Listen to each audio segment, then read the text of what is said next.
do believe when this video does come out onto the channel, it will have been my 20th birthday, which in the channel sense is absolutely crazy because you look 5 years ago, 15 years old in 2020, rushing home from school, reporting and doing a video on Rob and Ryan, the topic of today's video, buying Wrexham Football Club, and little did I know, what was to come for the years to come in Wrexham, because, we were a National League club at the time, and to think, me sat here now 20 years old in my university room in comparison to, rushing back from school and not even done my GCSEs yet, it's absolutely crazy. And to think that the channel's still going strong thanks to everyone that watches at home is just a real positive and something that I think I'm really proud of, because, continuing that consistency over the past 5 or 6 years is just really, really good. And I cannot thank everyone for sticking along the channel over the past couple of years. And enough waffle now, enjoy the video. It's been 1,721 days since we confirmed our new majority owners of Wrexham Football Club, and the majority owners that completely changed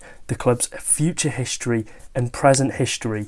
Ryan Reynolds and Rob McElhenney were the two people that took over Wrexham Football Club just over 4 years ago, and today we're going to be looking at the substantial growth on and off the pitch that Wrexham Football Club have seen, obviously since the Hollywood duo did take over. Now this is a video I've been so excited to plan, so excited to bring to you today. It's a big one. We're going to be looking at all the financial side of things, the success on and off the pitch of Wrexham Football Club, and coincidentally today, as I'm recording this video, is the day that Rob and Ryan watched their first ever Wrexham game away at Maidenhead United. It wasn't planned, it wasn't scripted to be sort of in time with that. It's going to be a big one today, so before we get into today's video, if you're looking for the best Wrexham content, make sure to drop a like. I want to set a big like target for today's video. Let's try and hit 750 likes right now watching this. Get down there and click the like button. If you'd like to see Wrexham content come in once, twice a week, this is the place to be. Make sure to get down there and subscribe as well. And without further ado, I think it's only right that we start on the financial side of things, because it is just mesmerising. The rise in turnover, kit sales, club value, etc., commercial revenue is, like I said, just mesmerising that, we've seen the growth of these different areas across the time of Ryan and Rob. We knew that they were going to bring that Hollywood status into Wrexham Football Club, but I don't think we sort of understood and sort of foreseen how far these figures would grow and how quickly these figures would grow as seasons would go on. And I think it further proves how much the sleeping giant has been awoken in Wrexham Football Club.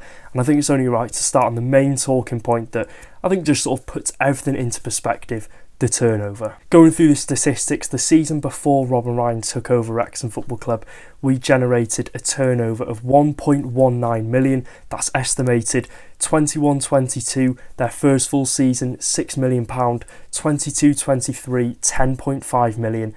23-24, £26.7 million. In the space of 5 years, Wrexham's turnover has increased by 2,144%. It ties in with what we're going to be looking at coming up, but there's so many aspects that contribute to this number that I think Rob and Ryan have really sort of just put some effort into growing Wrexham Football Club as sort of a empire, you could say, on and off the pitch. Wrexham, you could say, have turned into a commercial club. Yes, we've got the documentary. There's been so many brand deals, sponsorships that have helped grow the Football Club of Wrexham, get that brand exposure, not only in the UK, but all across the world. And we've just excelled in every single aspect. Obviously, you expect that with two Hollywood owners coming in. They've employed the right people behind the scenes.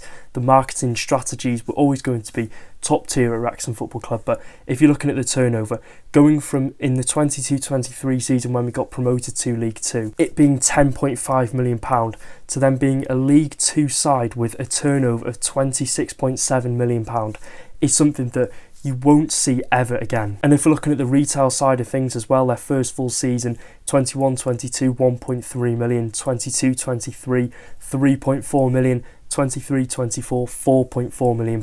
Again, it's a number that has just significantly increased as time goes on, and a number in the next financial report that we'll likely see go up to possibly £6-7 million plus. And it was kind of expected, because the audience that we're obviously supporting Wrexham and the fan base had grown to a worldwide extent. We had fans from America, Australia, all across the world, you name it. And one of the best ways that they could have supported Wrexham Football Club and shown their loyalty to the club is to obviously buy a shirt, buy a piece of merchandise. So these numbers, I think, were always going to soar, of course, just go through the roof because everyone is dying to get their hands on a Wrexham shirt. We saw that when the documentary first came out. They were reselling on Facebook and eBay for like £100–150. Like I said, it's the best way to support Wrexham financially if you aren't able to get to the racecourse ground and watch Wrexham week in, week out. And in the first full season under the takeover of Rob and Ryan, the 21-22 season where we narrowly missed out on promotion, we sold around 24,000 shirts. Fast forward to the 24-25 season last year in League One, we had reportedly sold close to 100,000 shirts.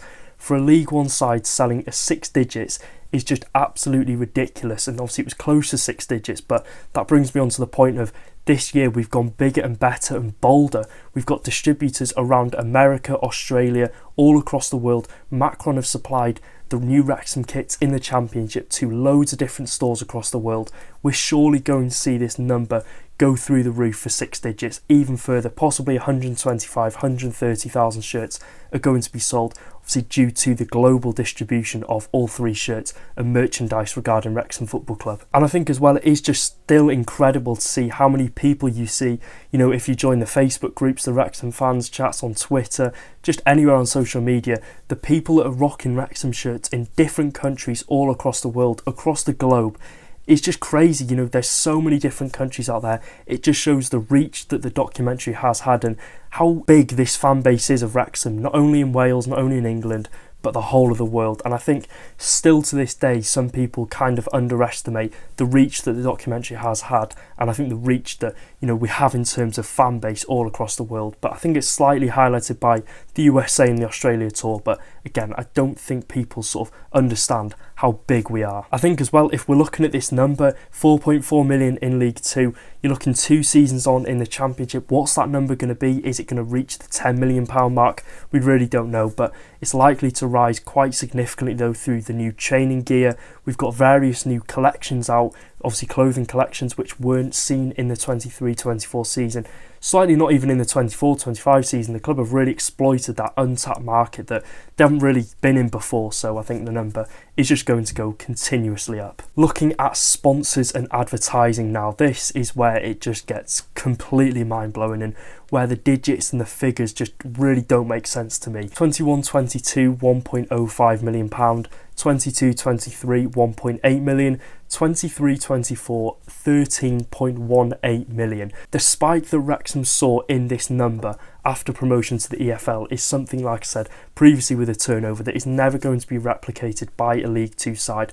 I don't even think a League 2 side will get close to 50% of the number that Wrexham did generate in the 23-24 season. It's just mind-boggling, and for context, the average sponsorship income for a 4th tier club is around £1.5 million. Wrexham were generating this nearly in the first season in the National League under Ryan and Rob, which again, it's just crazy, and with the exposure the club gets, I can see why the price and the number has drastically increased. Do I dare try and guess the projected figure for the next financial report, which will come out from our League One findings? It's really hard to put a number on, but if I'm going to be bold, I'm going to go out there. I'm going to say we're looking at £20+ million again, which is just genuinely crazy. And I think what some people might not understand but might not underestimate is that sponsorships go further than just kit sponsors on the shirts, but partnerships too. We've seen obviously United, HP, Vistaprint all featured on the shirt from the last financial report. We had Stoke Cold Brew coming in, buying the naming rights for the oldest international stadium in the world. We saw Betty Buzz, M&S, Four Walls Whiskey were all involved in some aspect. So it's evident that the club is benefiting massively off of these sponsors and these partners that are coming into the football club. And I think something important to note is all of these sponsors and the partners they do bring in are strategical partnerships. So again, it just makes sense on all those fronts, and I think we've got good people working behind the scenes, bringing these partners in who are just going to get, you know, the best out of Wrexham Football Club and going to benefit not only the club but the fans as well. So you're looking at all those names we've named there. It's no surprise to see this number sat at £13 million in League 2. And again, we've seen new sponsors coming into the club.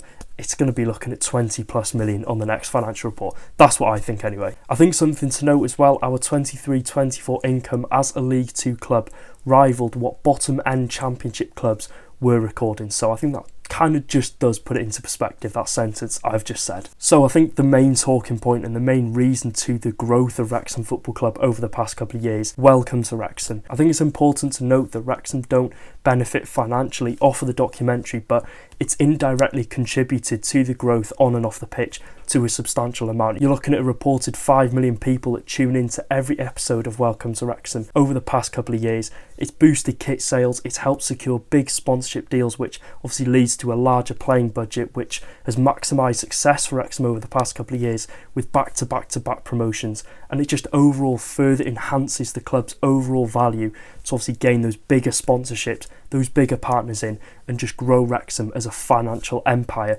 which we've seen over the past couple of years. And I think for 1 second as well, we're going to move away from football.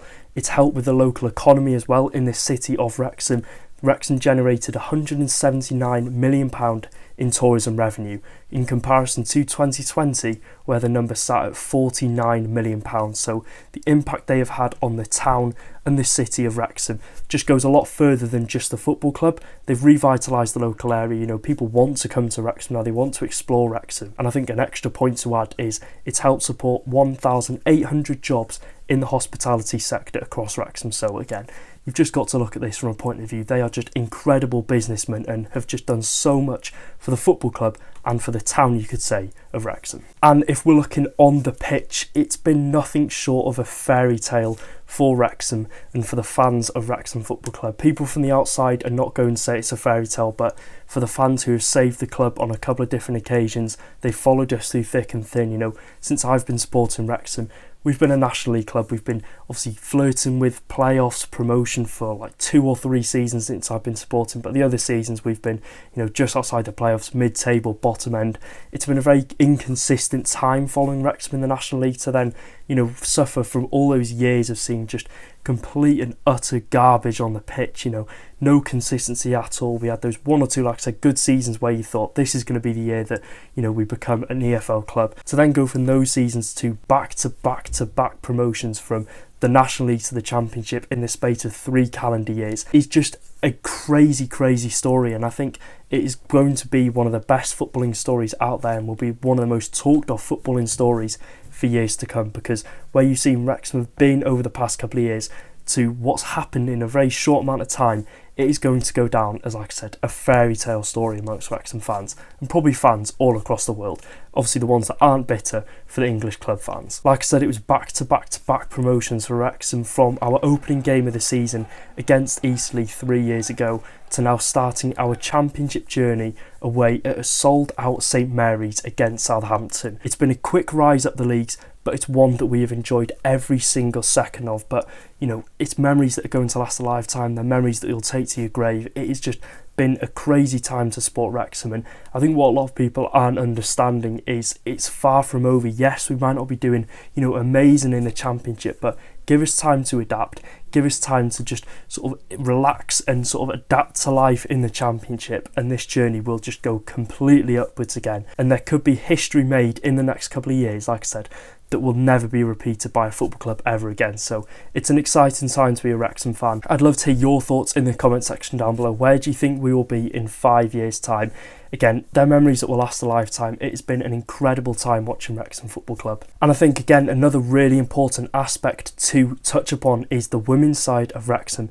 One of the promises that Rob and Ryan did make when they first bought the football club was they would immediately invest £50,000 in the women's setup to enhance women's football programme and increase participation at all levels. And they have more than lived up to the promise they made back in 2021. If we're looking at Wrexham Women's, they secured a Tier 1 licence and secured promotion to the Adran Premier, the top league in women's Welsh football. Following promotion to that league, the Rock Stadium was acquired by the football club to secure a permanent home for the women's team. Obviously, they were ground sharing a hell of a lot over the past couple of years, but to get that permanent home in the Rock Stadium, it's a nice setup. It's a 4G pitch. You know, you've got stands, you've got good facilities. It's just a massive step in the right direction for boosting and enhancing, like I said, women's football, especially in Wrexham.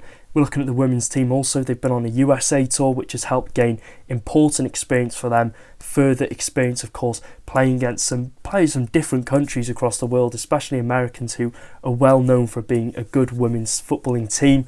They've been heavily publicised as well, not only through the documentary but on that USA tour. So the commitment Rob and Ryan have put into the women's setup is second to none, and I think again it just shows how incredible they are as owners. So yeah, that is it for today's video. If you did enjoy, make sure to drop a like. 750 likes is the target. Let me know, like I said, your favourite moment of the takeover under Rob and Ryan, and I think it's only right to insert some of my favourite goals that I captured on film.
Come on.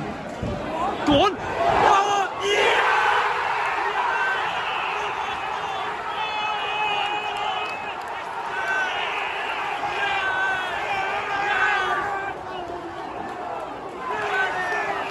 So until the next video, take care guys, up the town.